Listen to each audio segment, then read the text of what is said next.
¿Cómo iniciamos el día de hoy? Bueno, inicio, les decía yo, apoyándolos en lo de la tarea, ¿verdad? Yo ya vi que varios la subieron, pero hay otros que todavía no. Y les decía yo que les iba a calificar esta tarea, el esfuerzo, digamos, que ustedes hagan en elaborarla, pero básicamente la tarea queda así, como ustedes la ven aquí en pantalla. Vean ustedes que tenemos un inicio de producción. Acuérdense que María, decíamos que era altamente eficiente en la producción de los dos bienes, ¿verdad? Los dos bienes, tanto las ensaladas como los batidos que ella produce, podía hacer 40 en una hora. Por lo tanto, el inicial de producción de ensaladas es de 40 y también 40 de licuados, ¿verdad? Entonces teníamos ya dos puntos de referencia, tal y como alguno de ustedes decía que era una línea recta, me habían indicado. Bueno, otros también me mandaron fotografía al WhatsApp preguntándome si por ahí va bien la tarea y efectivamente así la hicieron, ¿verdad? Entonces vean, inicial de producción 40-40, pero vean ustedes aquí esta otra característica.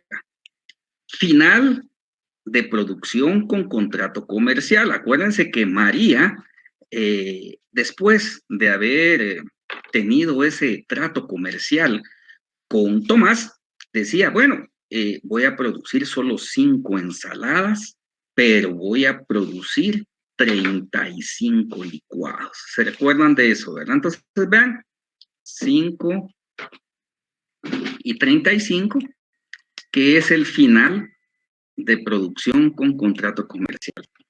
Esa era toda la historia para esta tarea, ¿verdad? Esta tarea que vence el día de hoy a las 11:59. Eso quiere decir que los que todavía no la han elaborado, bueno, tienen tiempo para hacerla y para subirla antes de medianoche, ¿verdad?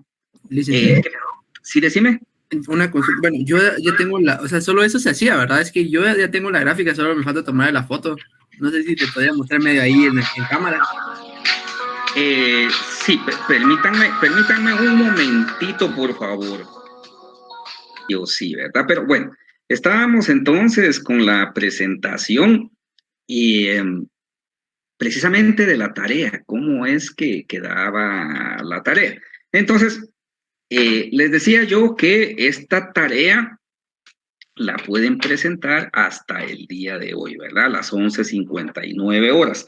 Ahora bien, ¿qué pasa si alguien no la sube el día de hoy? Bueno, mañana no se puede, ¿verdad? Así como habíamos hablado el primer día de clase, ¿verdad? Entonces, una semana para subirla y en el transcurso de esa semana, bueno, hay que subirla, ¿verdad? Pero vean, aquí está la presentación, ¿verdad? Bueno, muy bien, jóvenes. Continuemos entonces para lo que tenemos programado el día de hoy. Les decía yo, esta es la segunda parte. Esta es la segunda parte de la unidad número 1, que se llama o se denomina finanzas internacionales. Antes de entrar a explicar las diapositivas que tengo precisamente en este momento para que todos aprendamos, les voy a hacer una introducción, digamos, de lo que son las finanzas internacionales.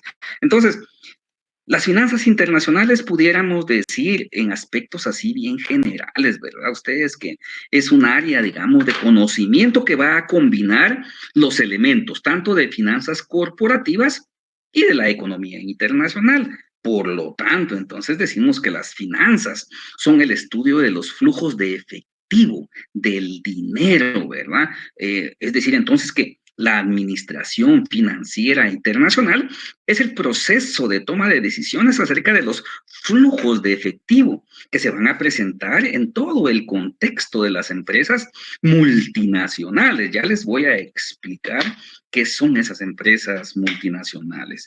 Entonces, ¿cómo lo ve un economista? Bueno, el economista ve que las finanzas internacionales, no cabe duda, que son a todas aquellas que pudiéramos decir, describen los aspectos monetarios de la economía internacional. Es decir, que es la parte aquella macroeconómica de la economía internacional. Y aquí tenemos que tomar en consideración que el punto central, pudiéramos decir, de este análisis es la balanza de pagos, que vamos a hacer un ejercicio. Vamos a ver si nos da tiempo el día de hoy para poderles explicar esa balanza de pagos y que hagan ustedes un ejercicio también en clase, ¿verdad? Y entonces decimos que bueno, va a ser el análisis de la balanza de pagos, bueno, es el punto central. Es decir, que los procesos, digamos, todos esos procesos de ajuste, de desequilibrios en la balanza, bueno, va a ser todas esas variables, van a ser, digamos, lo fundamental que vamos a estudiar dentro de las finanzas internacionales. Entonces, aquí las finanzas internacionales, básicamente, digamos, las vamos a dividir en dos y las vamos a ir explicando, ¿verdad? Lo que es la economía internacional y las finanzas corporativas internacionales. Entonces, estas, digamos, bueno, las finanzas internacionales nos van a ayudar de distintas formas, ¿verdad? Primero podemos decir que va a ser, digamos, cómo esos eventos internacionales afectan a una empresa. Y bueno, ¿cuáles son los pasos que se pueden tomar para explotar, digamos, los desarrollos positivos? Vamos a ver cómo cuando hay un evento que pueda distorsionar, que pueda perjudicar, digamos, a una empresa, cómo la podemos aislar, digamos, y sacar las mejores ventajas competitivas, ¿verdad? Entonces, digamos que dentro de los eventos que de alguna manera afectan a las empresas, bueno, son los más importantes, pudiéramos decir, los tipos de cambio. Vamos a ver diferentes tipos de cambio. También las tasas de interés, cómo van a fluctuar y en función de esa fluctuación de esos cambios que se dan, cómo van a afectar precisamente las finanzas internacionales.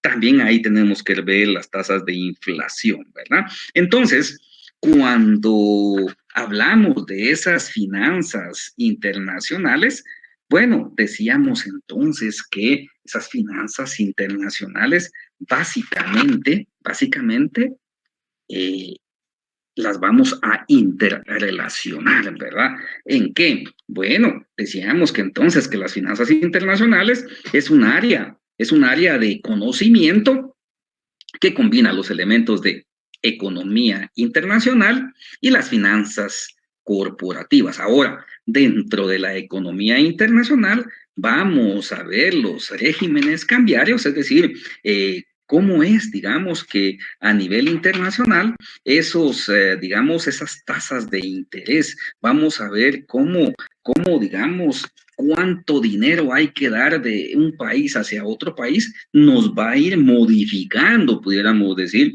esa economía internacional. Vamos a explicar la balanza de pagos, que esta balanza de pagos, bueno, es un instrumento técnico administrativo, pudiéramos decir, donde se anotan pero todas las actividades que hace un país. Ya la vamos a ver, los factores de tipo de cambio, les decía, entre otros. Ahora, las finanzas corporativas, pudiéramos decir que son los mercados financieros internacionales. También son aquellas operaciones internacionales a nivel mundial, los riesgos cambiarios que se dan, por ejemplo, esos riesgos cambiarios, por ejemplo, cuando Guatemala hace un préstamo al extranjero, vaya, digamos, a algún organismo, algún banco internacional, esos riesgos de cómo van a ir cambiando, cómo va a ir cambiando esas tasas de interés, no cabe duda que van a ir modificando los tipos de cambio. Entonces, son riesgos cambiarios que tienen los países. También las inversiones en portafolios internacionales. Entonces, decíamos, bueno, ¿qué son las finanzas internacionales, verdad? Bueno, las finanzas internacionales, básicamente les decía yo, que es un área de conocimiento que va a combinar los elementos de finanzas corporativas y economía internacional, ¿verdad? Entonces, las finanzas son el estudio, digamos, de los flujos de efectivo que se dan entre los países. Y bueno, ya explicamos qué es la economía internacional y las finanzas corporativas.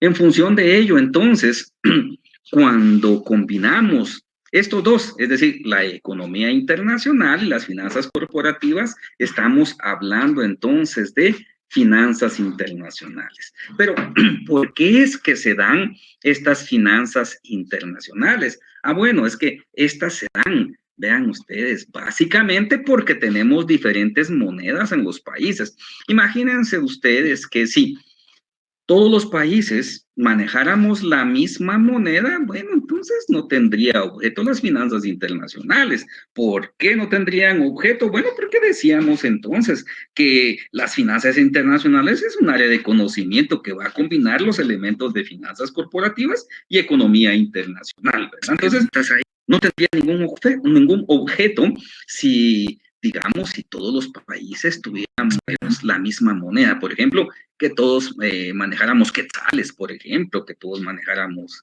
lempiras, que todos manejáramos colones, que todos manejáramos pesos, entre otros, ¿verdad? Entonces, eso quiere decir que se dan porque tenemos diferentes mercados.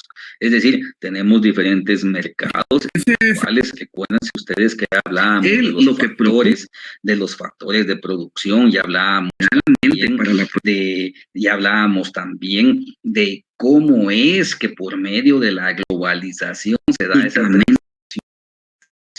factores productivos de un lugar a otro, y esto conlleva que se persiga un mismo mercado. Todo lo que se venda ahí, bueno, que sean tanto con precios como calidades y cualidades un tanto homogéneas. Entonces, hay diferentes mercados, ¿verdad? Hay diferentes mercados.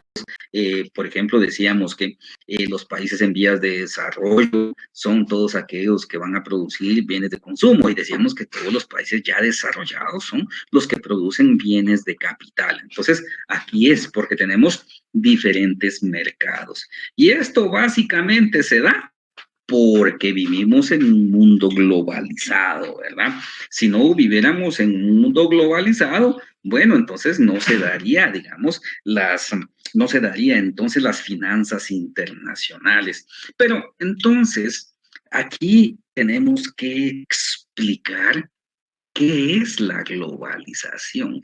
Y les decía yo, bueno, básicamente la globalización es un proceso, digamos, de integración que tiende, digamos, a crear un solo mercado mundial en el que se comercien productos idénticos, producidos, digamos, por todas aquellas empresas cuyo origen es bien difícil determinar, ya que sus operaciones están distribuidas en varios países. Entonces, la globalización pudiéramos decir que tiene diferentes facetas, digamos, ¿verdad?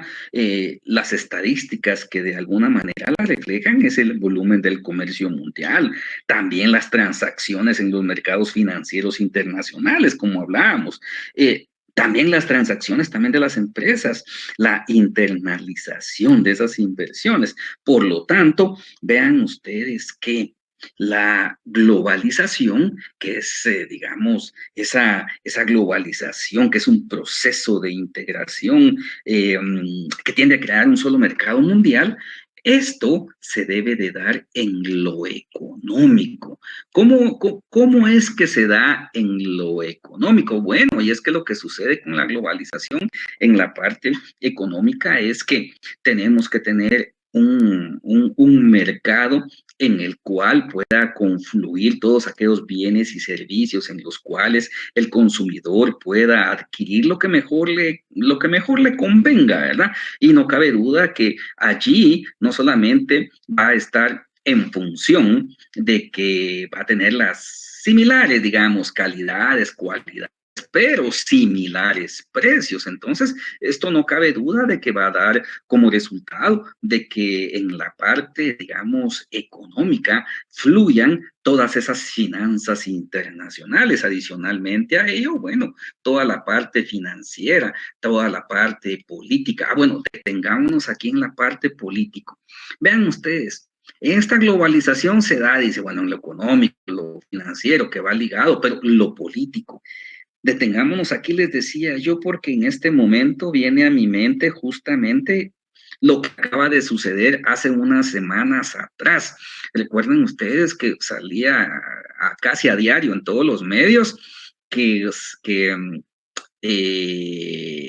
China tenía retenidos, tenía retenidos tenía mercancía, mercadería de Guatemala, y que en una primera instancia no se sabía si era por medidas arancelarias o eran medidas no arancelarias. Bueno, se dio como resultado de que Guatemala es de los pocos países que reconocen a Taiwán como una nación, ¿verdad? Y eso, bueno, digamos que va en contra de la política de China. Por lo tanto, entonces, digamos, lo tomó como un agravio, digamos, de Guatemala al estar reconociendo a Taiwán como una nación, ¿verdad? Entonces, le detuvieron ahí las mercancías, ¿verdad? Ustedes. Entonces, eso se da en lo político. ¿Por qué? Porque estamos globalizados, pero también en lo cultural. Y es que fíjense ustedes que en la parte esta cultural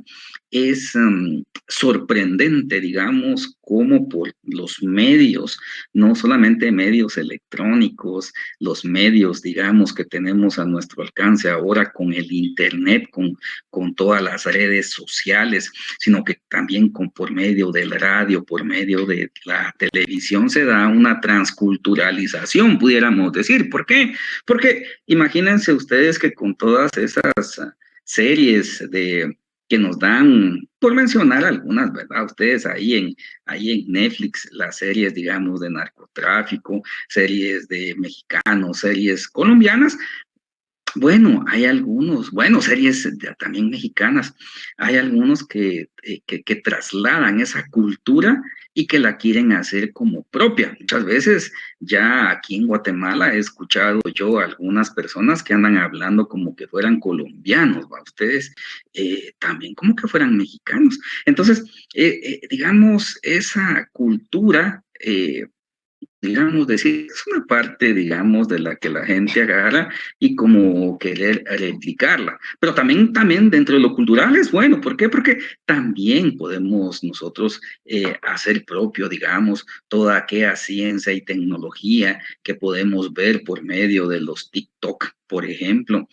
Podemos ver, digamos, cuáles son los avances que han ido teniendo los países en función, digamos, de la inteligencia artificial. Pues todo eso se da gracias a que estamos en un mundo globalizado, pero en lo ambiental, vean ustedes, lo ambiental no cabe duda de que esa misma globalización nos hace que hay eventos tan lejanos, eventos en países, digamos, muy lejanos, bueno, vengan y nos sorprendan en cuanto al clima, pudiéramos decir, ¿verdad? Vean, aquí en Guatemala, antes de que comenzara a llover, bueno, tuvimos unos días exagerados de calor, un calor que nunca habíamos sentido en Guatemala. Las primeras lluvias que se dieron fueron torrenciales. Ahora hay una canícula. Después de esta canícula dice que va a continuar el agua y, bueno, lloviendo y muy fuertemente. ¿Eso a consecuencia de qué? Bueno, es a consecuencia de que en lo ambiental, lo que sucede en países lejanos, como por ejemplo China, como por ejemplo Japón, como por ejemplo en Rusia, en países europeos, en el propio Estados Unidos, vaya en México, que lo tenemos más cerca, que son naciones altamente contaminantes. Eso hace, digamos, que también digamos, ese cambio climático nos venga a perjudicar directamente aquí en Guatemala. Bueno, también pudiéramos traer a colación en lo financiero, les había hablado de lo económico, pero vean, en lo financiero, por ejemplo, cuando en Estados Unidos, en lo financiero, cuando se da, digamos, una inflación que habíamos definido, ¿verdad? Que la inflación es el alza generalizada de los precios y de los precios de algunos, no, de los bienes y servicios, digamos, de la canasta básica. Esto hace como consecuencia de que los precios tiendan a subir, pero cuando hay inflación en Estados Unidos y los precios son más altos, tanto de las materias primas como de los productos finales, esto trae como consecuencia que también en los países europeos, en los países latinoamericanos, bueno, también importamos esa inflación porque la mayoría de productos que adquirimos vienen de allá. Entonces eso nos afecta en lo financiero. También pudiéramos decir que en cuanto a la fluctuación del dólar, también esto ocasiona, digamos, hayan distorsiones en los mercados locales en cuanto a la moneda. ¿Por qué? Porque dependemos, digamos, de ese tipo de cambio, cuántos quetzales se dan por un dólar, y esto va fluctuando en función de la economía de Estados Unidos. Entonces, todo esto da como resultado que hayan modificaciones en lo económico, en lo financiero, en lo político, en lo cultural y en lo ambiental, gracias a que vivimos en un mundo globalizado. Entonces, en ese mundo globalizado les decía yo que, bueno, es una integración que nos lleva a un solo mercado. Eso es lo que se persigue, ¿verdad? Una integración que nos lleva a un solo mercado donde se van a comerciar bienes, se van a comerciar también, digamos, no solamente los bienes, sino que también los servicios, y que sea de una manera un tanto homogénea, ¿verdad? Un tanto homogénea, digamos, un tanto igual, ¿verdad? En cuanto a las calidades y a las cualidades, y que sean los mismos precios. Pero allí, en la realización, debe, vamos a ver, de influir, digamos, directamente las barreras arancelarias. ¿Por qué? Porque uno de los principios de la globalización es que hayan cero aranceles para los productos. Hasta el momento, ¿verdad? Eso, ahí lo vamos a ir viendo, ya eso a partir de la unidad número 3.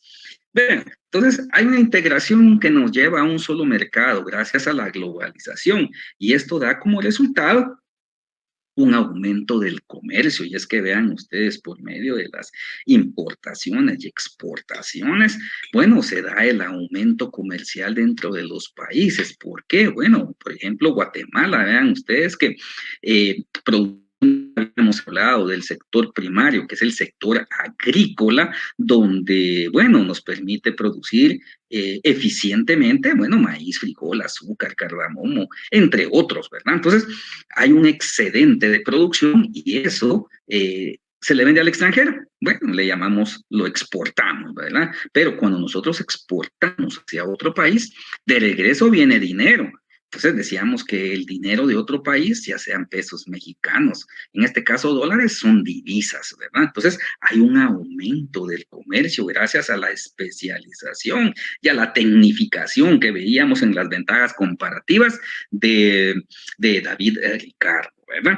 Veamos que también las empresas transnacionales y multinacionales, por ahí escucho, porque recuérdense ustedes que cuando tengo la pantalla full, digamos, no veo si alguien quiere hacer una pregunta, si está levantando su mano. Entonces les decía yo que pueden abrir su micrófono e interrumpirme, no hay ningún problema con ello. Entonces, he escuchado por ahí, no sé si alguien tiene una duda, algún comentario, con todo gusto. Yo, licenciado, tengo una consulta. Por ejemplo, para que exista un aumento del comercio, los tratados de libre comercio son adecuados para este tipo de acciones, ¿no? Para aumentar el comercio. Perfecto, sí, es que vean, esos tratados de libre comercio, ya que ya los vamos a comenzar a ver en otras unidades, lo que sucede con esos tratados de libre comercio, bueno, pueden haber bilaterales, ¿verdad? Que es entre un país y otro país, pero también hay multinacionales, como por ejemplo, vean ustedes que dentro de esos tratados de libre comercio tenemos que ciertos productos entre Guatemala, El Salvador y Honduras, que es el Triángulo Norte, ¿verdad? Ustedes podemos tener libre movilidad de los factores de la producción. Adicionalmente a ello, varias de las materias primas entran con valor cero. Entonces, también tenemos ese tratado de libre comercio con Estados Unidos, que más o menos por ahí entre el 80 y el 83% de todo lo que nosotros compramos y de todo lo que les vendemos entra con aranceles bien bajos y esto no cabe duda que aumenta el comercio entre los países. ¿Por qué? Porque es una parte bien importante. Ya cuando comencemos en la unidad 2, si no estoy mal, no, en la unidad 3, a ver los aranceles, un arancel es un impuesto y un impuesto lo que provoca es que cualquier bien que venga, que nosotros le compremos a cualquier país y si se le impone un arancel, un impuesto cuando pasa las fronteras nacionales, va a entrar más caro. Entonces, si entra más caro, eso quiere decir que va a ser menos competitivo en el mercado nacional y a consecuencia de ello, el consumidor va a tener que pagar más. Entonces, esto limita realmente el comercio internacional. O sea, no es con la visión que se tiene de la globalización, que la globalización, les decía yo, de que se persigue un mercado mundial donde se pueda comerciar libremente. Al comerciar libremente, bueno, debe de existir cero aranceles en todos los productos. Entonces, dándole respuesta a tu pregunta, efectivamente, esos tratados de libre comercio lo que provocan es que haya más comercio, ¿verdad? ¿Alguien más? Y no sé si por ahí era tu pregunta.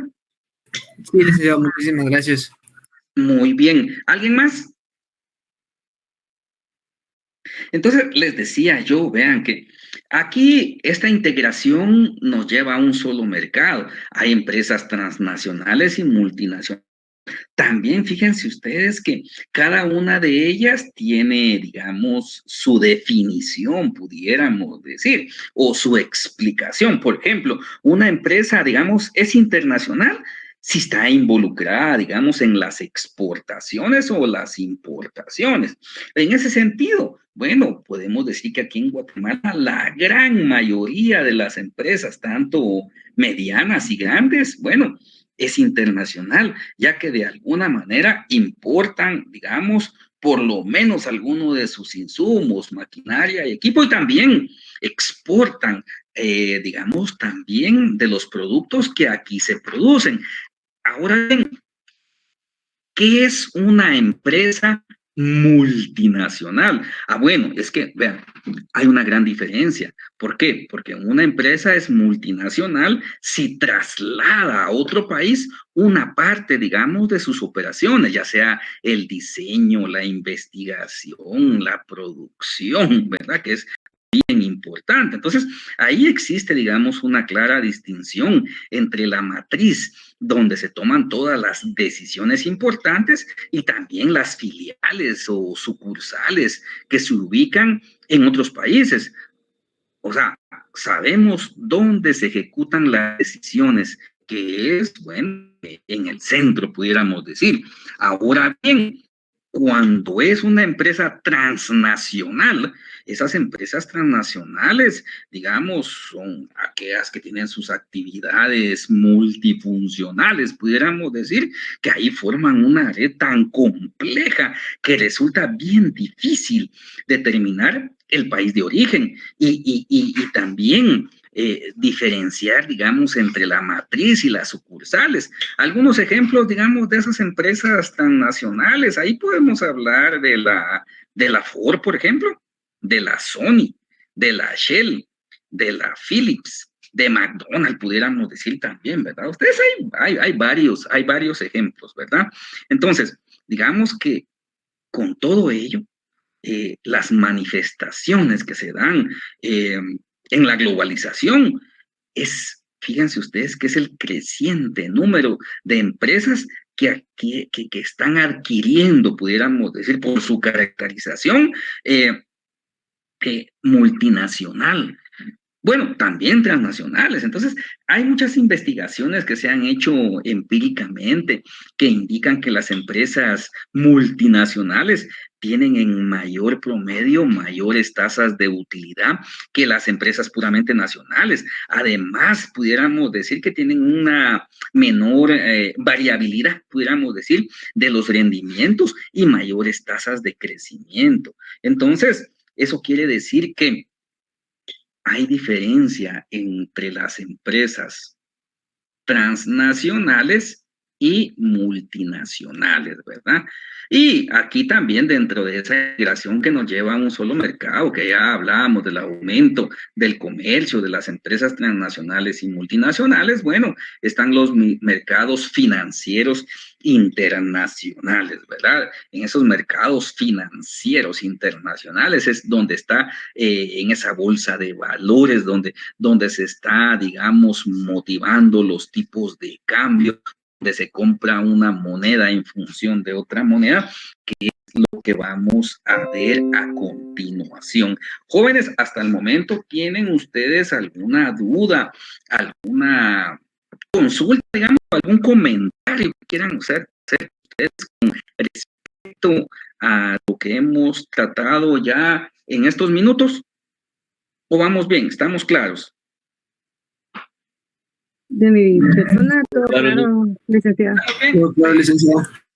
Bueno, entonces, vean ustedes, esos mercados financieros internacionales, les decía yo, no cabe duda que es gracias a la globalización, pero cuando hablamos de la globalización, fíjense ustedes como todo, ¿verdad? Y es que cuando hay un tema a tratar, por ejemplo, el medio ambiente, por ejemplo, alguna ley, lo que sea, generalmente siempre tiene dos formas de verlo.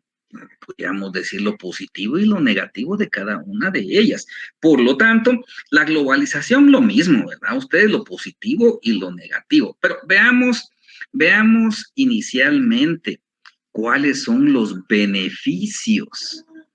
Benéficos, le puse ahí, pero son beneficios ustedes, ahí me equivoqué. ¿Cuáles son los beneficios del comercio? Bueno, es que fíjense ustedes que dentro de lo que hemos hablado precisamente de la globalización, hay un mayor comercio, como decía el compañero, ¿verdad? Ese mayor comercio se da gracias a la ventaja comparativa que hablábamos de David Ricardo, donde hay que explotar, digamos, todas aquellas ventajas las que tienen los países en función de poder producir todo aquello que tenemos eficiencia económica.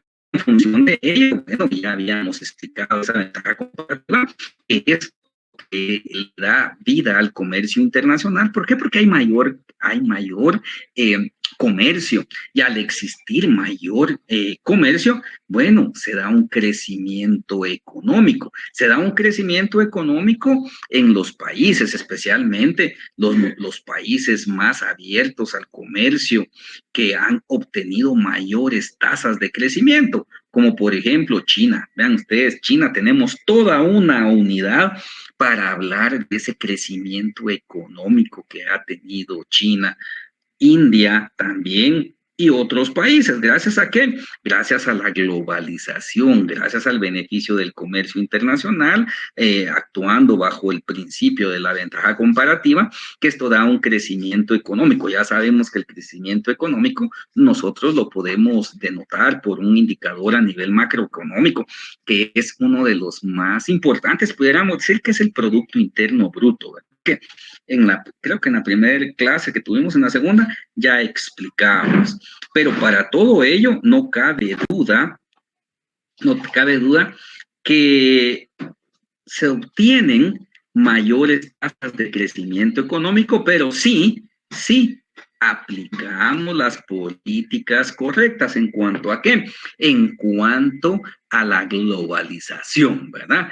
Al mayor comercio, a la ventaja comparativa, y que esto dé como resultado un crecimiento económico. No cabe duda que dentro de los beneficios del comercio internacional, bueno, ya sabemos que son bastante los beneficios. Esta, digamos, es una vertiente, ¿verdad? O sea, es una forma de pensamiento, pero también hay algunos organismos que hablan, pudiéramos decir, de los aspectos negativos que tiene precisamente la globalización. Y es que se dan esas crisis financieras. Cuando se dan esas crisis financieras, esto afecta a muchas naciones, como por ejemplo, cuando hablábamos de lo financiero, de la globalización, y enmarcándonos en Estados Unidos. ¿Por qué?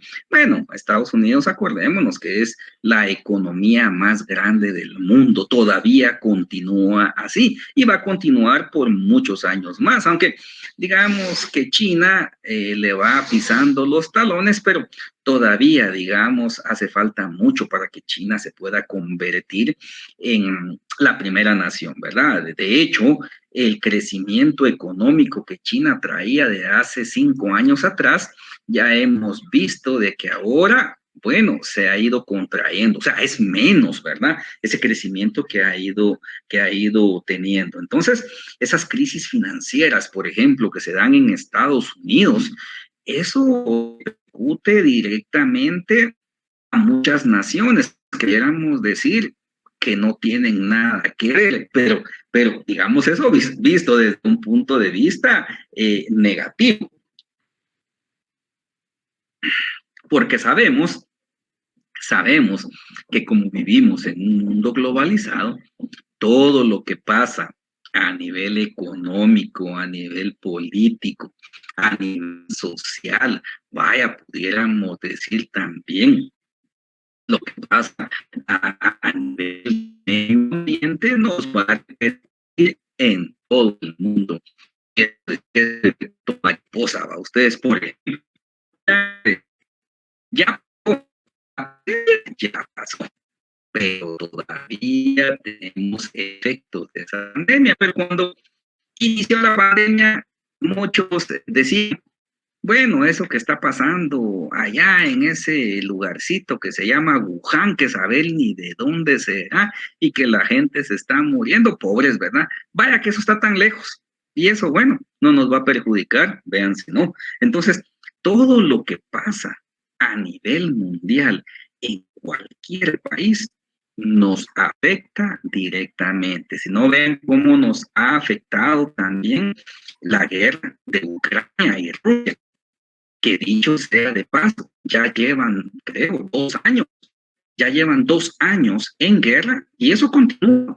No es que la guerra ya haya terminado, lo que pasa es que los medios ya, digamos, no le ponen atención porque, digamos, para los medios como son sensacionalistas, entonces ya se aburrieron de eso, ¿verdad? Ya se aburrieron, no importa que la gente se siga matando allá que los rusos estén matando a los de Ucrania y que no puedan comerciar, digamos, como era anteriormente y que eso trajo como consecuencia que el mercado se contrayera de los productos, porque son tanto Rusia como Ucrania altos exportadores de varias cosas, ¿verdad? Por ejemplo, de granos, Rusia de gas, de petróleo, también de tecnología, Ucrania por su parte también. Entonces, bueno, eso en algún momento aquí en Guatemala, acuérdense ustedes, subió el precio de los productos. Eso, ¿a qué me refiero con eso? Bueno, es que todo lo que pasa a nivel mundial nos va a afectar, queramos o no, en lo económico, también en lo político. Licenciado.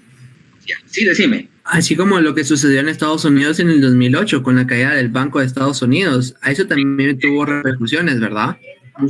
Es que, fíjense ustedes que generalmente todo lo que pasa en Estados Unidos, hay un refrán que está acuñado, digamos, ya de hace varios años atrás, si no es que de décadas. No me acuerdo cuándo se comenzó con ese término, pero dicen, cuando Estados Unidos estornuda, a Latinoamérica ya le dio gripe. Fíjense ustedes, porque como dependemos tanto de esa economía, si Estados Unidos está floreciendo, Guatemala, que es uno de los socios comerciales más importantes, digamos, o sea, nuestro socio comercial más importante es Estados Unidos. ¿Por qué? Porque nos compra la mayoría de lo que nosotros producimos.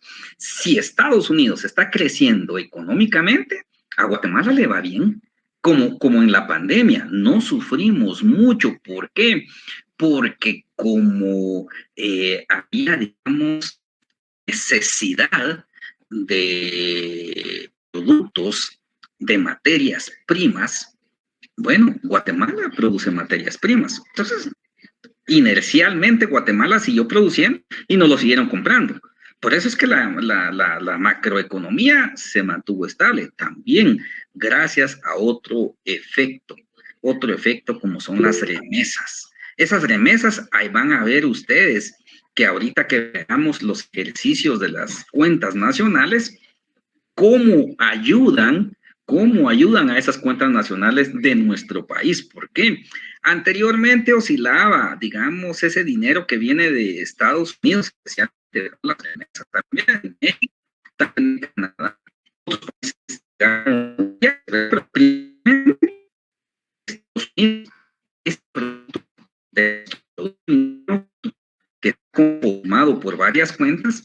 Fíjense ustedes que el PIB las remesas en función del PIB oscilaba más o menos entre el 11 y 13%.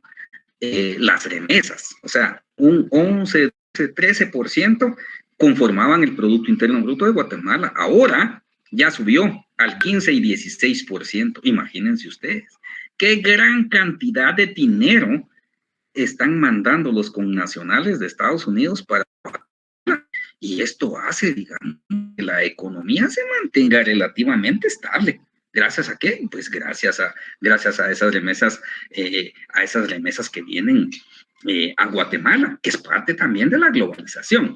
Entonces, todo lo que digamos... Licenciado, así como eso que esté subiendo mucho el precio en todo, para nosotros no es algo que nos beneficia, porque al subir el precio es como que se estuviera devaluando la moneda, ¿no? ¿Es así, no? Sí, justamente así es. ¿Por qué? Porque al subir los precios de los bienes y también de los servicios, lo que pasa es que la capacidad de compra del guatemalteco se ve minimizada. Y esto hace entonces de que el dinero valga menos. O sea, salimos perjudicados. Ya vamos a ver estadísticas en lo que corresponde, porque fíjense ustedes, hasta el último análisis que hice yo, porque me gusta meterme ahí a las páginas del Instituto Nacional de Estadística y al Banco de Guatemala, ahí veía yo cómo evolucionan los precios, la economía, los salarios mínimos, entre otros. En el último que yo me metí a revisar y todo, Guatemala, digamos, en función de su quetzal, digamos, pudiéramos decir que un quetzal, les pregunto a ustedes, ¿cuántos centavos tiene un quetzal? Nominalmente sabemos que 100, ¿verdad? Nominalmente, pero realmente, fíjense ustedes que lo voy a volver a revisar para darles bien el dato. Hasta el último que yo hice, habíamos perdido ya 18 centavos de un quetzal. Eso quiere decir que realmente, un quetzal no vale 100 centavos. Préstenle 18. 72, no sé, 72, por ahí, ¿verdad? Entonces eso quiere decir que la capacidad de compra pues es menor. Por eso la percepción del consumidor, de la gente que va al mercado y dice, es que ahora un billete de 100 quetzales ya no vale tanto como valía antes. Antes, con un billete de 100, hace unos 4 años, yo compraba, por ejemplo, 7 cosas.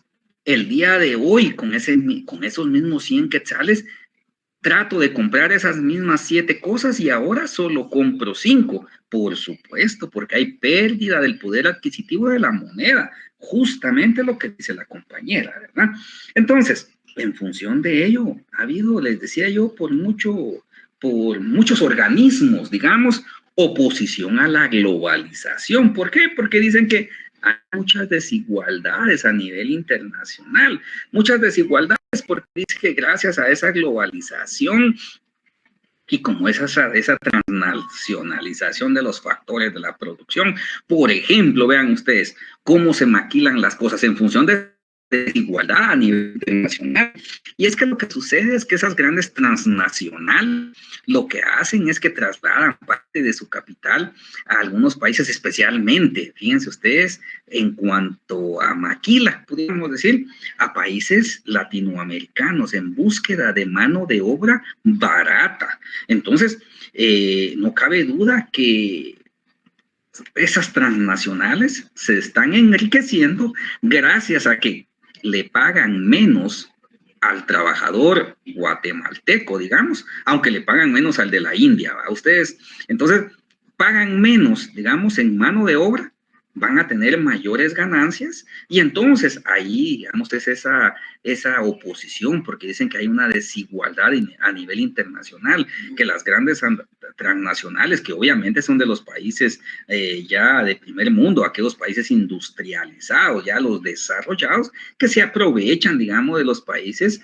en vías de desarrollo, como por ejemplo, vean, aquí en Guatemala, les decía yo, producimos muchas materias primas, ¿verdad? Pero producimos duraznos. Hay unos duraznos de exportación, unos duraznos grandes, jugosos, carnosos, sabrosos. Entonces, eso, digamos, nos lo compra Estados Unidos.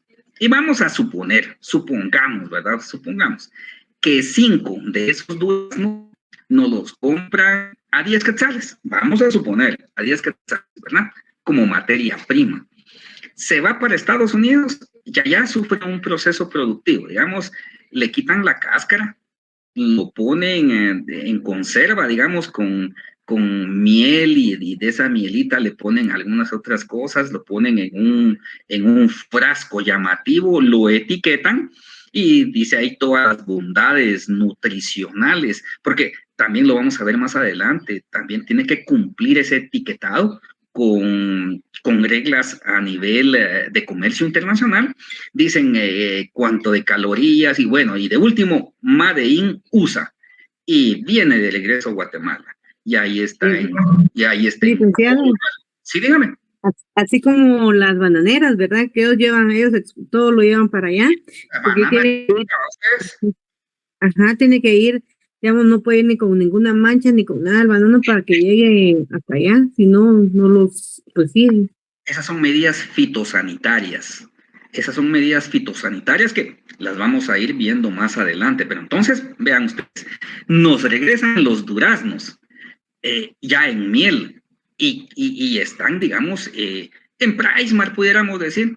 Y cuando uno va a comprar, mira esos frascos elegantes con el etiquetado y ve unos 5 duraznos adentro. Es lo que ahora dicen peach, ¿verdad? Ustedes ya no son duraznos, sino que peach, ahí en inglés. Uno los ve y están a 80 quetzales. ¿Va ustedes? Y se lo llevaron aquí los mismos 5 por 10. Entonces, eso es lo que argumentan en esa oposición a la globalización, ¿verdad? Entonces, hemos compartido aquí un poco, digamos, de lo que es lo positivo y lo negativo en cuanto a la globalización. Pero yo pienso, no sé qué piensan ustedes, en función de esas grandes transnacionales, es cierto, se aprovechan de los países en vías de desarrollo, mano de obra barata, pero vean ustedes que ¿qué piensan? No sé, yo lo pienso de esa manera. No es lo mismo que venga una transnacional, ponga una empresa y le dé trabajo a los guatemaltecos y que cada quincena o cada fin de mes reciban un salario, ¿verdad? Hay una connotación ahí, acuérdense ustedes de sueldo y salario, a quienes se les paga sueldos, a quienes se les paga salario, pero vamos a decir que es una connotación más o menos social. Vamos a decir que se les paga un sueldo. Al final, digamos, de esa quincena se les paga un sueldo o al final de mes se les paga un sueldo, digamos. No es lo mismo que una persona se meta la mano entre la bolsa y solo se sienta la pierna, aunque se meta la mano entre la bolsa y que sienta ahí un bultito a ustedes de quetzales, ¿verdad? Que se sienta ahí unos sus 500, unos 600 quetzales. No es lo mismo. ¿Por qué? Porque cuando las personas tienen dinero, van a consumir. Cuando consumen, las empresas nacionales tienen que producir más, porque la gente está consumiendo. Al producir más las empresas nacionales, hay que invertir más dinero. Son inversiones nacionales, pero también inversiones extranjeras. Y esto motiva a que las empresas produzcan más. Y cuando las empresas producen más, tienen necesidad de contratar más gente. Y cuando contratan más gente, pues más gente tiene su dinerito para el consumo. Y este es el motor de la economía, ¿verdad? Y licenciado, Sí. yo tengo una consulta. La verdad que con respecto a esto, también se podría considerar como los call centers que vienen de Estados Unidos, porque la mano de obra aquí en Guatemala es un poquito más barata y vienen aquí para que las personas consigan un empleo y entonces ahí favorece al comercio guatemalteco, ¿verdad? Porque les están pagando por lo mismo, por el hecho de que sepan ya sea un tercer o un cuarto idioma, les están pagando por hacerlo y les sale mucho más barato que colocarlos dentro de sus propios países, ¿verdad? Perfecto, muy bien, muy bien. Y vean ustedes, eso que dice el compañero es ciertísimo y eso entra dentro de las cuentas nacionales de Guatemala. Y les decía yo que vamos a hacer un ejercicio. Vamos a hacer un ejercicio y ahí se van a dar cuenta que precisamente lo que dice el compañero, ahí está incorporado dentro de las cuentas nacionales, ¿verdad? Pero es precisamente, ¿por qué? Porque es mano de obra, digamos, más barata, ¿verdad? Decía yo que esos cambiarios que vimos por medio de las finanzas internacionales, no cabe duda que la parte medular, les decía yo, la parte principal, eran los distintos tipos de cambio. Entonces, decimos, vean, la cotización de una moneda en términos de otra moneda es el tipo de cambio, el cual expresa el número de unidades de una moneda que hay que dar para obtener una unidad de otra moneda. Es decir, entonces que la cotización o tipo de cambio se determina por la acción de la oferta, demanda de divisas. Alternativamente, puede decirse que el tipo de cambio se determina por la relación entre oferta y demanda nacional, transacciones internacionales del país. Efectivamente, dice ahí, ¿verdad? Efectivamente, la oferta de divisas tiene como contrapartida la demanda de moneda nacional y la demanda de divisas tiene como contrapartida la oferta de moneda nacional. Vean, lo que sucede también es que en algunos casos los tipos de cambio, como cualquier precio, digamos, son administrados por la autoridad monetaria del país respectivo. En otro caso, por el Banco de Guatemala. Entonces, ahí la autoridad fija, digamos, el tipo o tipos de cambio y se asegura mediante el control absoluto. Ahí sí es un control absoluto de las divisas, la vigencia de los tipos de cambio. Aquí, digamos, aquí en Guatemala, ¿quiénes son los que eligen el tipo de cambio? El Banco de Guatemala, ¿verdad? Y ya vamos a ver que cómo es que intervienen en los mercados para poder sacar dinero o para poder meter dinero, ¿verdad? Esas son las medidas de estabilización y ajuste. Esas medidas de estabilización y ajuste pueden ser, digamos, internas o externas. Ya lo vamos a ir viendo. Entonces, ahí lo que podemos decir que, bueno, es el Banco de Guatemala el que tiene el control, digamos, de la demanda, digamos, y ellos son los que pueden fijar, digamos, la autoridad que puede fijar, digamos, ese tipo de cambio. Algunas veces, digamos, se puede dejar que lo determine el mercado, pero solamente, digamos, ahí que sea un sistema enteramente centralizado, ¿verdad?, de economía, pero si no, de lo contrario, el Banco de Guatemala debe de intervenir para que este tipo de cambio no, digamos, no fluctúe tan drásticamente. Entonces, digamos, si hay necesidad, vean ustedes, yo escuchaba en cierta oportunidad un analista económico que decía, bueno, pero ¿y qué pasaría si se dejara el tipo de cambio de manera tal que fuera la oferta y la demanda la que pudiera llegar a determinar el valor de las divisas? Decía él en ese momento, casi estoy seguro que bajaría el tipo de cambio. En ese entonces, no sé si estábamos dando 7.90, 7.95 quetzales por $1. Él decía, casi seguro estoy que bajaría a 6 el tipo de cambio, o sea, dar 6 quetzales por $1. Ahora bien, esa era la percepción que él tenía, ¿verdad? Porque el tipo de cambio, digamos, que se da aquí en Guatemala es un tipo de cambio en el cual se interviene, o sea, el Banco de Guatemala interviene en los mercados para que si hace falta, digamos, si hay mucho dólar, digamos, si hay mucho dólar en el mercado, usa una medida contractiva, es decir, compra dólares el Banco de Guatemala para que no haya muchos dólares y para que, digamos, el tipo de cambio se esté más o menos ahí estable.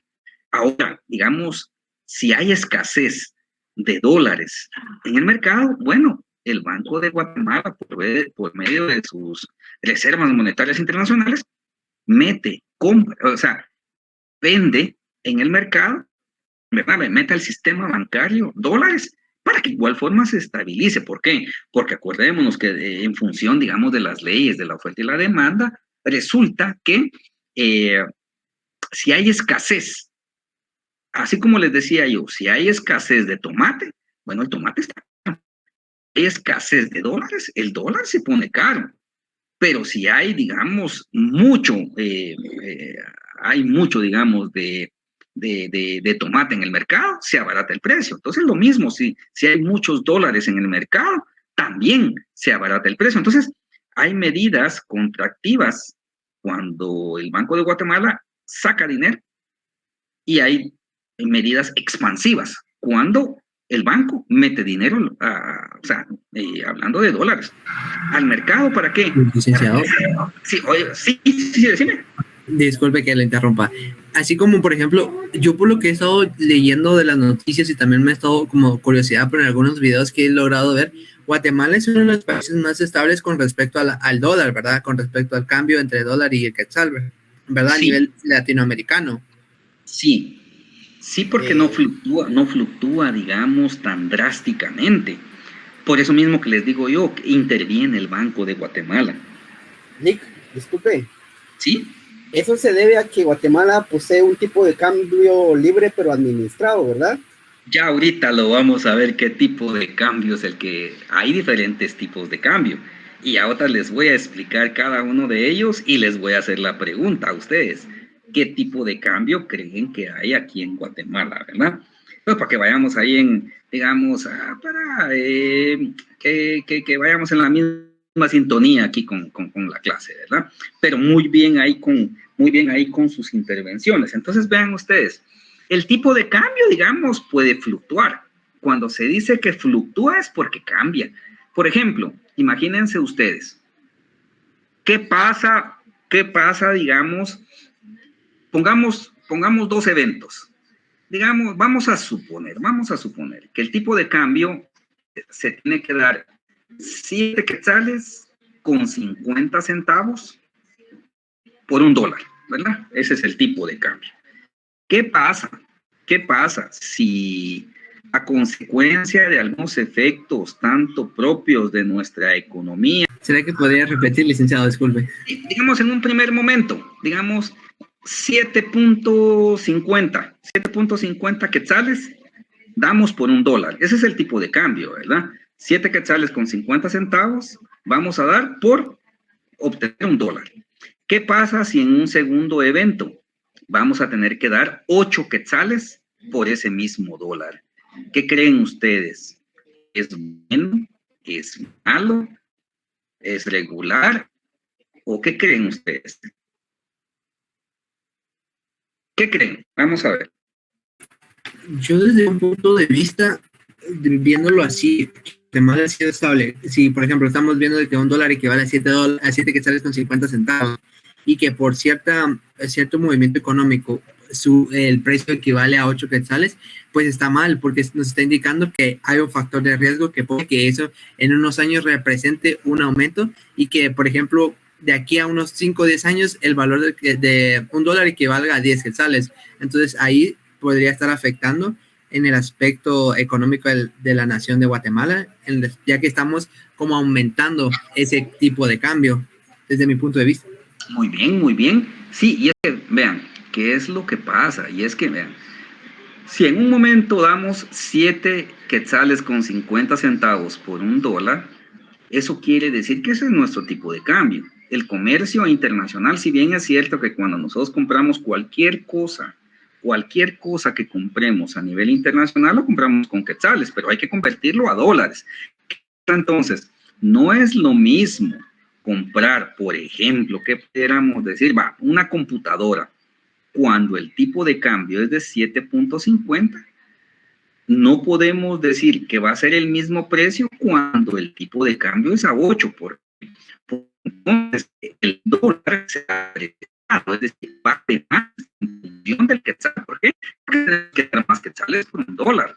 Entonces, cuando el tipo de cambio sube, los precios de los bienes y de los servicios que nosotros importamos van a ser más caros, tenemos que pagar más.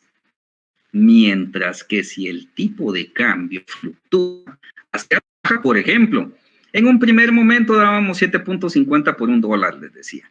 ¿Qué pasa si ahora damos 7 quetzales por $1? ¿Qué creen ustedes?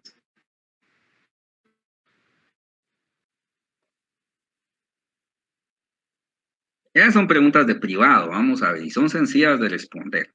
¿Qué pasa ahí? Estamos dando menos. ¿Qué pasa, digamos, en un segundo momento?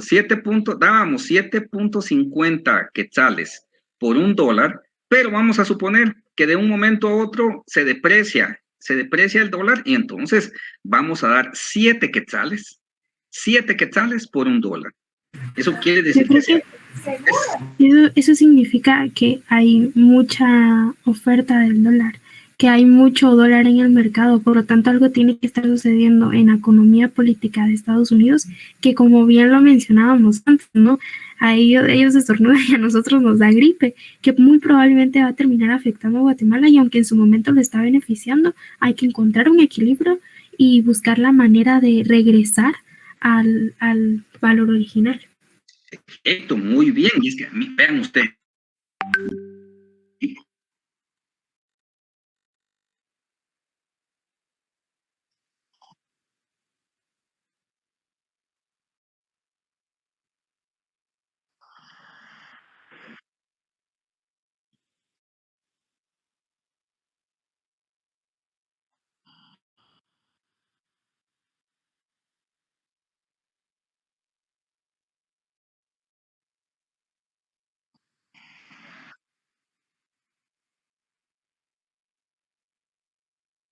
excelente, miren, excelente ese tipo de análisis. ¿Por qué?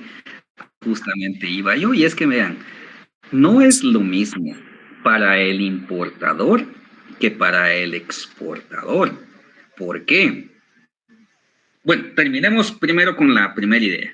Si dábamos anteriormente 7.50 por $1 y lo bajamos a 7, eso quiere decir entonces que se apreció, vale más el quetzal, porque se apreció. Tenemos que dar menos quetzales por $1. Y entonces, ¿qué es lo que sucede? Y veámoslo de los dos puntos de vista. ¿Por qué el Banco de Guatemala tiene que mantener estabilizado el dólar? Y es que acordémonos que aquí en Guatemala hay empresas que exportan, pero también hay empresas que importan en función de lo que dice el compañero en ese último análisis. También el primer análisis que dijo la compañera, muy bueno. Sí. Yo quería agregar también algo en ese sentido, porque al final, como mencionaba el compañero, nosotros aquí en este caso, a la hora de negociar, ya debido a que el quetzal, como usted dijo, se apreció, está beneficiando a la economía guatemalteca, porque el quetzal va a tener mucho más valor que anteriormente, entonces beneficia a la economía, porque a la hora de un negocio económico entre estas naciones, entre Estados Unidos y Guatemala, Guatemala va a seguir ganando debido a que el precio del quetzal aumentó, y al final los que terminan siendo afectados hasta cierto punto termina siendo Estados Unidos, por lo mismo, porque el quetzal va a valer menos para ellos. Entonces en Guatemala va a tener un cambio significativo porque está siendo positivo a nivel económico y macroeconómico igualmente. Muy bien, muy bien. Bueno, entonces continuemos. Vean, ¿qué es lo que sucede? Les decía, en función de las importaciones y exportaciones, es precisamente las finanzas internacionales. ¿Qué sucede entonces? Vean, ¿qué pasa? Que se aprecia, digamos, si vale más. O sea, tenemos que dar más quetzales por $1. ¿Qué pasa, digamos, con los que exportan, con los que producen aquí en Guatemala y le venden a Estados Unidos? Bueno, a ellos les afecta, licenciado, porque ya les pagan menos su producto. ¿será que les afecta o les beneficia? Porque digamos, porque a ellos les pagan en dólares. Pero a ellos les beneficia. A ellos les beneficia. Cuando Fíjese, sube el dólar, ¿verdad? claro, cuando sube el dólar, a ellos les beneficia. ¿Por qué? Porque les Yo escuché cuando bajaba, licenciado. Yo pensé que cuando decía que valía 7 y algo. Sí, por ahí va el análisis que usted decía, yo se lo entendí bien. Entonces, cuando el dólar sube, los exportadores contentos, pero los importadores están tristes. ¿Por qué? A ver, ¿por qué los importadores están tristes? Pagan más por un producto más caro. Tienen que pagar más, tienen que pagar más por ese producto. Bueno, pero al final de cuentas, digamos, tienen que pagar más por ese producto y, bueno, lo traen al mercado nacional. A final de cuentas, ¿quién tiene que absorber ese incremento de cuando se importa? El consumidor final. El consumidor final. Y cuando el consumidor final tiene que pagar más por esos productos, eso quiere decir que su capacidad de compra, bueno, se disminuye. Entonces, ahí está la pérdida del poder adquisitivo de la moneda, ¿verdad ustedes? Entonces, ahí podríamos hablar de inflación, pero ya les decía yo que inflación es el alza generalizada de todos los productos y servicios que componen la canasta básica. Si solo son 2 ustedes, inflación, ¿verdad? Hay efectos, les decía yo, exógenos y endógenos que de alguna manera afectan, digamos, los precios de los productos, pero si no sube, digamos, todos los productos generalizados, no es inflación, ¿verdad? Pero muy bien ustedes ahí con sus análisis. Continuemos. Vean, ejemplo. Dice, ejemplo, digamos, de los distintos tipos de cambio, ¿verdad? Cuando Walmart importa productores de DVD de Japón, o sea, Walmart es una empresa americana, ¿verdad? Cuando Walmart importa reproductores de DVD de Japón, los paga en yenes japoneses. Y cuando Japón Airlines compra un avión Boeing, lo paga con dólares estadounidenses. Siempre que las personas compran artículos de otro país, usan la moneda de ese país para realizar la transacción. No importa cuál sea el artículo que se venda a nivel internacional. Podría ser un reproductor de DVD, un avión, servicios de seguro o de banca, bienes raíces, acciones y bonos de un gobierno o una corporación o incluso una empresa entera. ¿Qué quiere decir con eso? Bueno, vean, el dinero, digamos, extranjero, bueno, ya les decía yo que es como el dinero guatemalteco. Ahí consiste, digamos, en billetes, monedas, eso sí, todas emitidas por un banco, ¿verdad? Que es un banco central. Y digamos, también ahí incluyen los depósitos en bancos y también otros intermediarios financieros. Sin embargo, tomen en cuenta ustedes esto, cuando hablamos de dinero extranjero, le llamamos divisa. Es decir, una divisa es el dinero de otro país sin importar si se encuentra en forma de billetes, monedas o depósitos bancarios. Entonces, digamos, las monedas extranjeras se adquieren en el mercado de divisas. Entonces, el mercado de divisas es el mercado donde la moneda de un país se intercambia por la moneda de otro país. Pero este no es así como un sitio, como un mercado de artículos usados o uno de productos alimenticios. El mercado de divisas en realidad está integrado por miles de personas importadores y exportadores, bancos, viajeros internacionales y especialistas en la compra, venta de divisas, llamados cambistas. Y es que, vean, aquí, digamos, los comerciantes de todo el mundo, ahí están en contacto, digamos, por medio de teléfono, por medio de computadora, por medio de redes sociales, ¿verdad? Se dice, fíjense ustedes, que en ese mercado de divisas, digamos, en un día normal, digamos, más o menos 2 billones de dólares en todo tipo de monedas, o más, digamos, 400 billones de dólares al año cambian de manos en ese mercado de divisas. O sea, es un gran movimiento ahí de dinero. El tipo de cambio es un precio, es decir, es el precio de la moneda de un país en términos de la moneda de otro. Y como todos los precios, el tipo de cambio se determina en un mercado de divisas. El dólar, por ejemplo, el dólar de Estados Unidos se vende en el mercado de divisas y decenas de miles de comerciantes, de compradores, están ahí presentes, ¿verdad? Ustedes. Es decir que ahí, digamos, el número de comerciantes es bien grande y no existen, digamos, restricciones en cuanto a quién puede participar en él. O sea, en ese mercado de divisas es un mercado bien competitivo. Entonces, en un mercado competitivo, el precio está determinado por la oferta y también por la demanda. Entonces, una consulta. Perdón, usted mencionaba que el tipo de cambio es el precio de la moneda a comprar o vender. Y creo que ya lo mencionó, pero me gustaría dejar en claro quién es el que determina ese cambio. Mercado de divisas. El mercado de divisas, les decía yo, que está en función de esa oferta y de esa demanda. Es como en 2 días. Ellos ponen el cambio y los países toman ese cambio y generan el mercado de divisas y ellos vuelven a poner el cambio y así.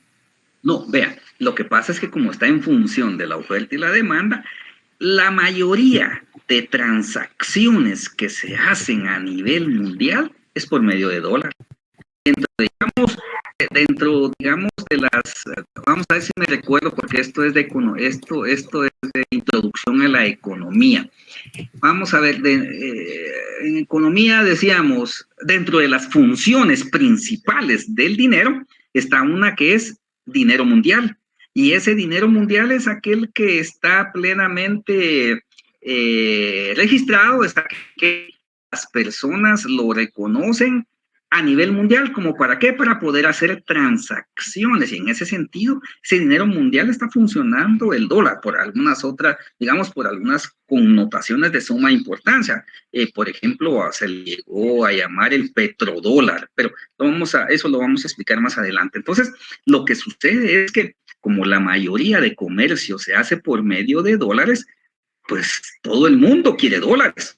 Y entonces, como todo el mundo quiere dólares, a eso dentro de las leyes de la oferta y la demanda, bueno, como todos quieren, hay bastante demanda de dólares, ¿verdad? Entonces, debe de haber cierta oferta para poder satisfacer, digamos, esa necesidad de poder tener dólares para el comercio internacional. Entonces, en función de cómo esté, digamos, esa oferta y esa demanda de dólares, así es como van a estar entonces precisamente regulados. ¿En dónde? En el mercado de divisas. Por eso es que se dice que... ¿Sí? ¿Y qué pasa cuando entra una moneda al mercado de divisas que no está reconocida por todos los países que participan en este mercado de divisas, como lo fue en su momento el Bitcoin, que se pueden hacer transacciones, por ejemplo, en El Salvador con esta moneda, pero no es reconocida a nivel mundial? Sí, es que fíjense que ese realmente es un problema. ¿Por qué? Porque una moneda, justamente como usted dice, debe de ser reconocida. En este caso, por el Banco de Banco. En este caso, el Banco de Guatemala, ¿verdad? Entonces, digamos que el problema que le veo yo a Bitcoin, hasta el momento creo que hay 19 monedas. Hay 19 monedas virtuales. Ahí está el Ethereum. Bueno, hay varios, pero digamos, la más famosa ahorita es el Bitcoin. Ese Bitcoin fíjense ustedes que cuando comenzaron a surgir, un Bitcoin se podía comprar, si no estoy mal, en 50 centavos de dólar. Hace unos, el año pasado creo que estaba viendo yo eso y ahorita le perdí la vista al Bitcoin. Creo que se estaba cotizando en $25,000, si no estoy mal, o algo más ahí, ¿verdad? Por un Bitcoin. Eso quiere decir entonces que es por medio también de la oferta y la demanda. ¿Cuál es el problema?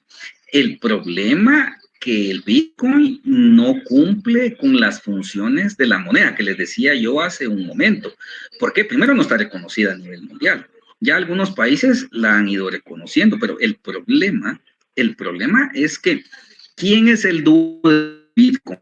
¿Quién es el dueño de esa moneda virtual? Dice que se da por medio de aquellos block exchange, ¿verdad? Aquellas cadenas de circulación, pero hay alguien que la creó, hay alguien que es el dueño y está concentrada en pocas manos.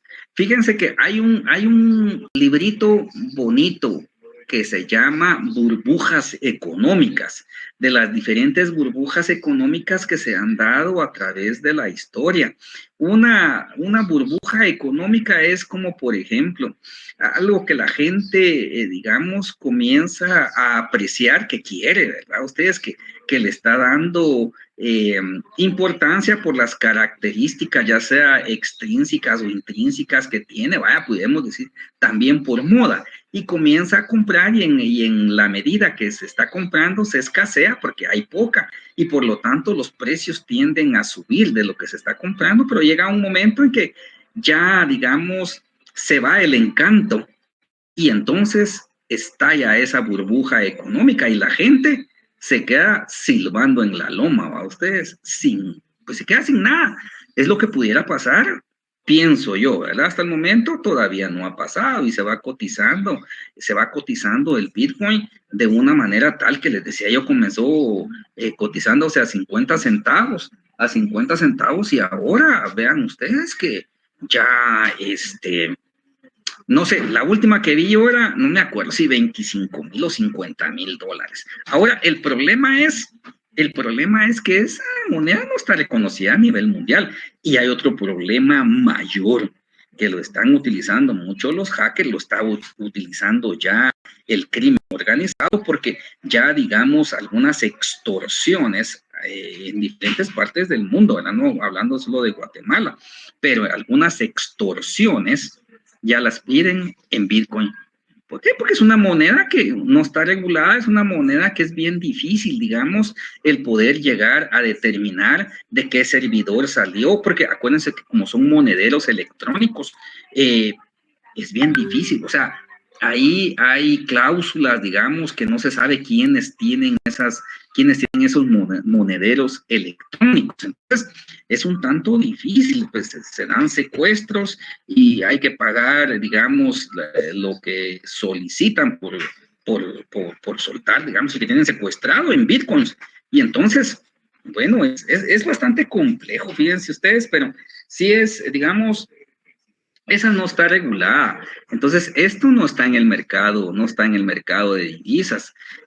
No es como las monedas que sí, efectivamente están, digamos, en circulación en todos los países, que están dados, digamos, por monedas físicas, ¿verdad? Ustedes, los quetzales, sus monedas, sus pagaré, el cuasi dinero, todo esa, digamos, es la masa monetaria, se le llama en economía, es la masa monetaria con que cuenta un país.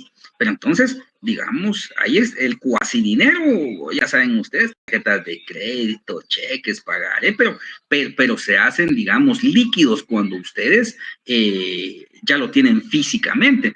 Entonces, un Bitcoin, yo hasta el momento no sé si como es una moneda virtual que esté físicamente, ¿verdad? Ustedes, sino que actúa como una tarjeta de crédito, como lo tienen en los relojes inteligentes.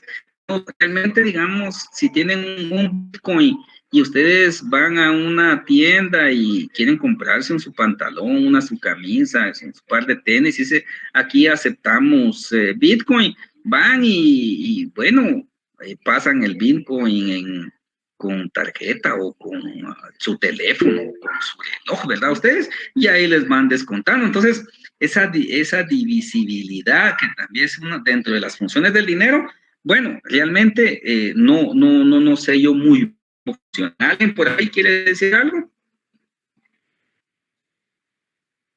¿Alguien?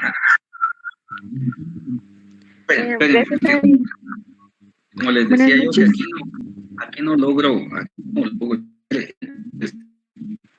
y de hecho tengo que pagar también entonces vamos a ver.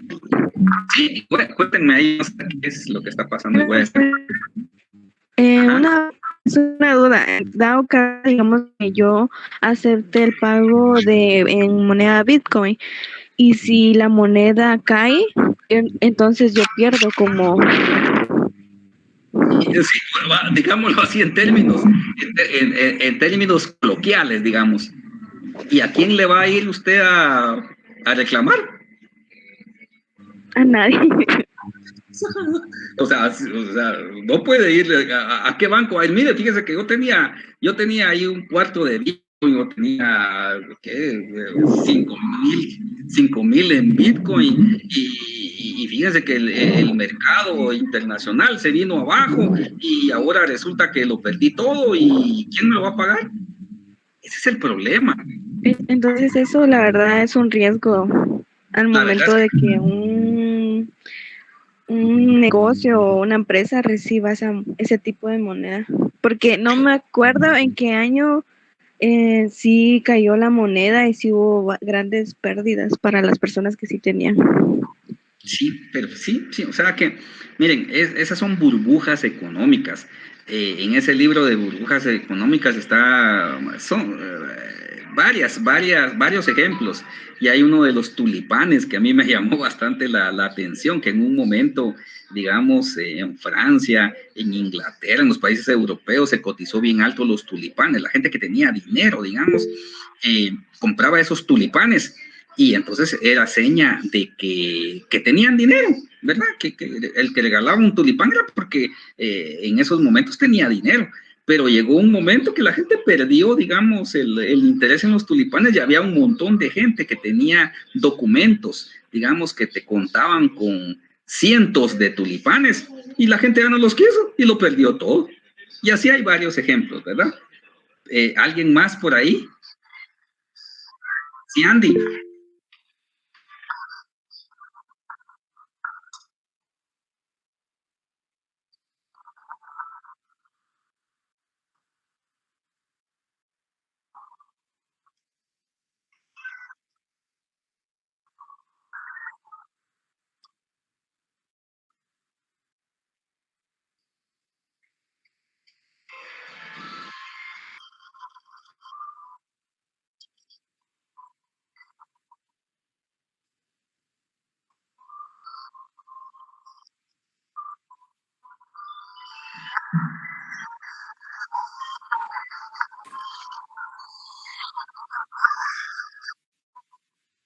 Ajá.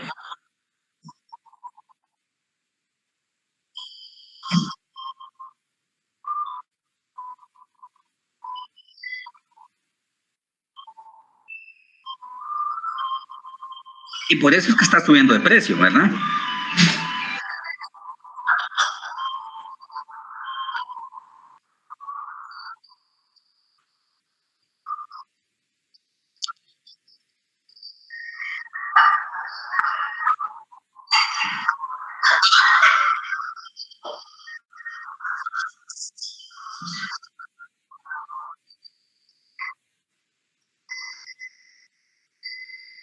Imagínense ustedes.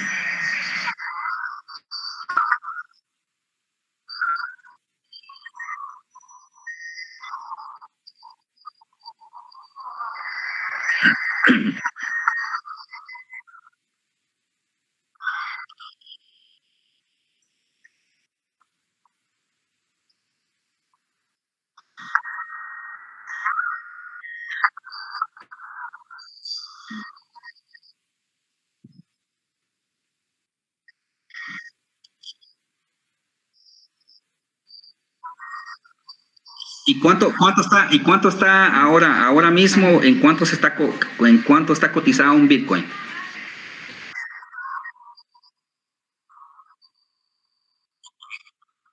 Eso quiere decir que si ahora van a comenzar a vender en 45, ya hay una pérdida de 20, ¿verdad? Depende.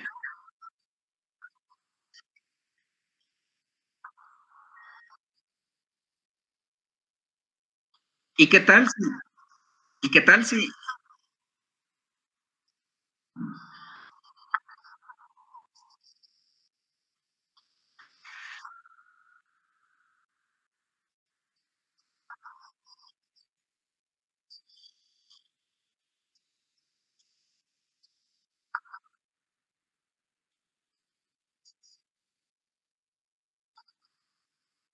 no es divisa?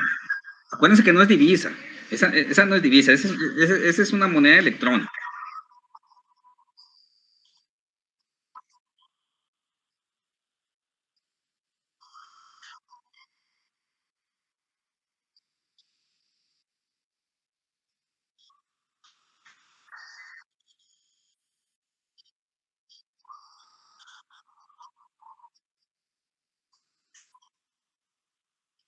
Pero entonces ahí no hay una libre oferta y demanda, porque va a llegar un momento en que se van a terminar. Y entonces, ajá,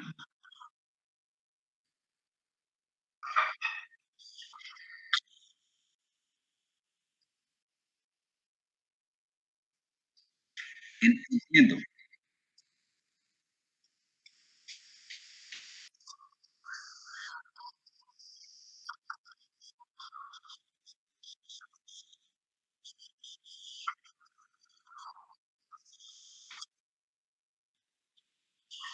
A la reserva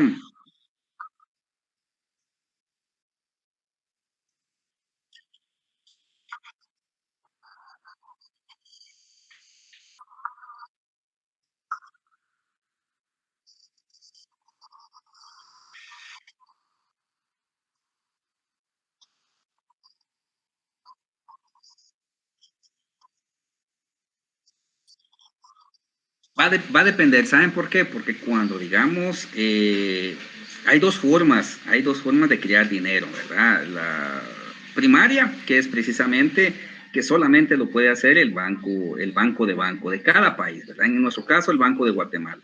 Y cuando un banco imprime más dinero, debe de tener un respaldo, debe tener ese respaldo para que el dinero no pierda valor, porque si imprimen más allá de lo que están generando por medio del Producto Interno Bruto, entonces ya hay monetización. ¿Y eso qué trae como consecuencia? Bueno, trae como consecuencia entonces que el dinero pierda su poder adquisitivo, entonces sea mucho más, digamos, sea mucho más volátil. Entonces, generalmente, las economías tienen que tener bien claro que no pueden crear dinero, estar solo imprimiendo dinero sin tener un respaldo. ¿Por qué? Porque esto crea inflación. Entonces, digamos, hay unos límites que tienen todos los bancos, límites en cuanto a poder producir solamente lo que tenga respaldo. Pueden producir un poquito más, pero ya saben que entonces ahí va a haber inflación y el tipo de cambio va a fluctuar hacia abajo, digamos, de la moneda que se esté produciendo más, ¿verdad? Eso, digamos, de una parte. Ahora, de la otra parte del Bitcoin, el problema es que ¿quién lo regula? Y es que ese es el problema, ¿verdad? ¿Quién lo regula? Julia Delmi, ¿tiene la palabra? Licenciado, perdone. Fíjese que yo sí no sabía eso de que para la creación de dinero tiene que haber un respaldo. Y digamos, así como un ejemplo de cuál sería el respaldo para la creación. La creación de dinero. Fíjense que en primera instancia, digamos, el patrón oro era el que regía para todo el mundo. O sea, mientras más oro tuvieran en las arcas nacionales, ese era, digamos, el patrón que se seguía para poder mantener el valor de la moneda. Ahora ya no. Ahora ya no, porque resulta de que acuérdense ustedes de que los países cuando hacen esas invasiones y todo lo que hicieron fue robarse el oro. Aquí en Guatemala, de hecho, ya no hay casi oro. ¿Por qué? Porque todos los gobiernos se lo han robado. Entonces, ¿qué es lo que le da valor al dinero? Actualmente, subió el Producto Interno Bruto. De allí, entonces, es que está respaldada la moneda de un país. Si Andy, decimos, ya nos pasamos del tiempo.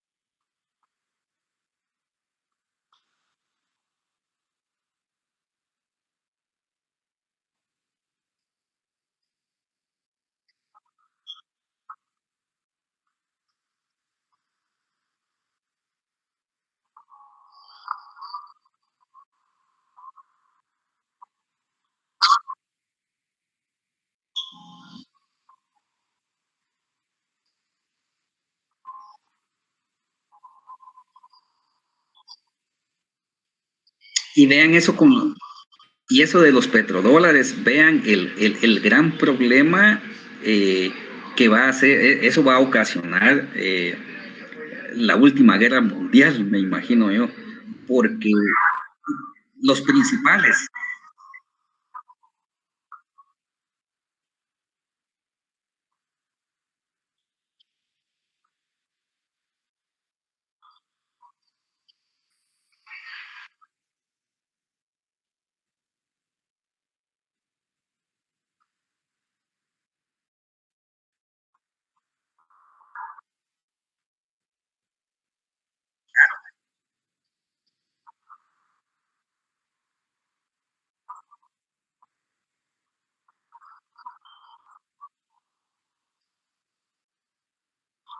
claro, y el problema, Andy, es que Rusia, y digamos como está negociando con los de la OLP, que son los máximos extractores y exportadores, ya no esas transacciones ya no se den en dólares, sino que sea por medio de otra moneda.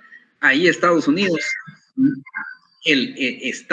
no lo va a permitir. Y allí va a ser la última guerra mundial porque no van a querer perder esa competitividad, porque gracias a eso es que el respaldo del dólar es, digamos, a nivel mundial, la moneda que más se ha aceptado, ¿verdad? Pero bueno, jóvenes, bien interesante. Sí, pero bien interesante, digamos, la conversación, pero ya casi que me toca comenzar con la otra sección, se nos fue el tiempo, ya no nos queda tiempo ni para pasar el listado a ustedes. Entonces, digamos, la asistencia del día, voy a poner la asistencia de